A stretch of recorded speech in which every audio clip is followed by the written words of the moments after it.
Hi, I'm Mark Rappin, EVP of Strategic Partnerships with the Advertising Research Foundation, and I'm here today with Mark Holden of PhD. Hello, I'm Mark Holden. I'm the Worldwide Strategy and Planning Director of PhD, and I am delighted to be here in the sunny Cannes with the ARF. As you look at the world today, as advertising and analytics and marketing are all coming together, how do you see that fusing? If you work in a media agency today, you don't just need to know about media, you need to know about technology. And it has transformed the way that we work, and it's also transformed the sort of people we have to hire now. Right. In fact, in China, I found out yesterday that we've just hired some ex-hackers, because often bolting together different bits of technology for clients requires that sort of mindset. How does creative play a role in a media company? Innovation is the next big thing, and we know that innovation is the only way to get non-incremental change. When you see the figures on innovation's contribution to ROI, for a media agency, it can have a depressing effect. But of course, nowadays, the media agency influences that by the very fact that we choose the canvases, and the canvases are so rich and diverse.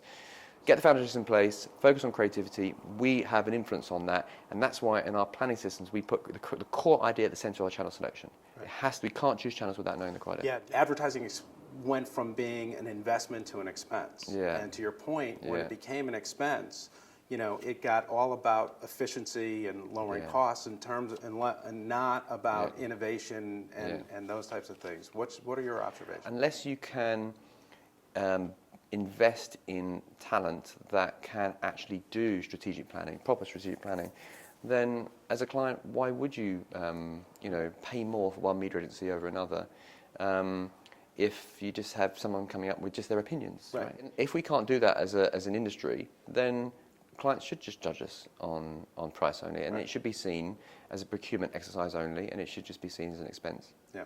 What kind of counsel and advice do you have for sort of the young people starting in the industry? Following your passion, because if you follow what you're interested in, you'll be good at it. Right. And if you're good at it, you'll be successful in it. If you're successful in it, so I think that's the crucial thing. Right. If you were to be a strategic individual within an agency, there are very different types, cognitive types. So they would be a classic strategist. Right.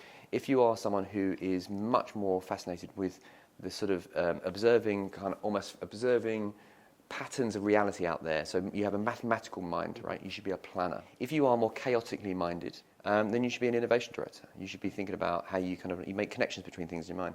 So think about your cognitive bias, and whatever your cognitive bias is, try to find the role to suit each of those. As you're looking at talent, how do you assess people who haven't quite figured that out for themselves? You can assess quite quickly. Once you know what the buckets are, the cognitive buckets are, you can start to sense how their mind functions and where they are. The culture has to pull back and create a sense that it's about you, the person who works at PhD, if it's PhD, it's about your own intellectual development.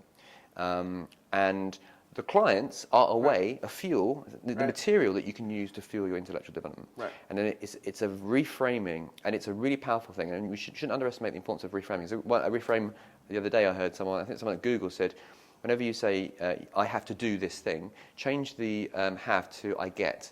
So instead of saying, I have to do this competitive analysis, you say, I get to do the competitive analysis. And it's an empowering thing. It's about you. It's for you're in control of it. In our advertising by our industry, that isn't really reflective, at least in the United States, of where the population is from a demographic standpoint. Right, sure. Do you see those same things? And if so, what do you think we need to do to... At some point, a campaign might be created by some advertiser that really nails it, and actually it could be a game-changing moment. And that's probably going to happen at some point, I thought. If you had to pick a buzzword, the word that is going to drive where you think we're going for the next 4 or 5 years. It is going to be AI. AI will come through different doors, and the first door it will come through will be in the optimization of the micro decisions that happen within the media planning world. Making those decisions will be made by AI. For it to happen, you need to have a closed loop system. Okay. So you need to have the event and the outcome of the event need to be in a closed loop. And at the moment, that's only possible in a CPC search environment.